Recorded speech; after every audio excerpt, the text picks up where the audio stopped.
आज दिनांक 29 एप्रिल 2026 रोजी जिल्हा अधिकारी कार्यालय हिंगोली येथे राष्ट्रीय चर्मकार महासंघाच्या वतीने अप्पर सचिव सामाजिक न्याय आणि विशेष सहाय्य विभाग महाराष्ट्र शासनाच्या शासन निर्णयाच्या संदर्भात अनुसूचित जातीतील आरक्षणात प्रस्तावित उपवर्गीकरण करण्यासंदर्भात माननीय जिल्हाधिकारी यांच्या मार्फत राज्याचे मुख्यमंत्री देवेंद्र फडणवीस यांना निवेदन देण्यात आले आहे।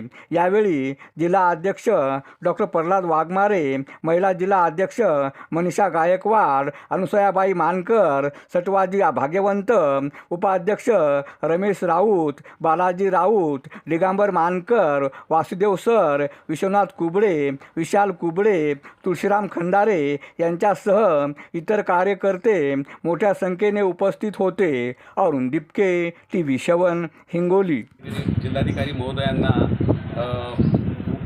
मागासवर्गीय म्हणजे अनुसूचित जाती उपवर्गीकरण जे ठरलेलं आहे त्याचा विरोध करण्यासाठी आणि निवेदन दिले की 2027 जनगणना होईपर्यंत हा निर्णय पुढे ढकलण्यात यावा व असे कोणत्याही प्रकारचा निर्णय घेण्यात येऊ नये याला धडाडून विरोध करण्यासाठी आम्ही धरणे आंदोलन करून आणि महोदयांना जिल्हाधिकारी महोदयांना निवेदन दिलेलं आहे। राष्ट्रीय चर्मकार महासंघातर्फे हिंगोली जिल्हाधिकारी ऑफिसला आम्ही निवेदन दिलेलं आहे की क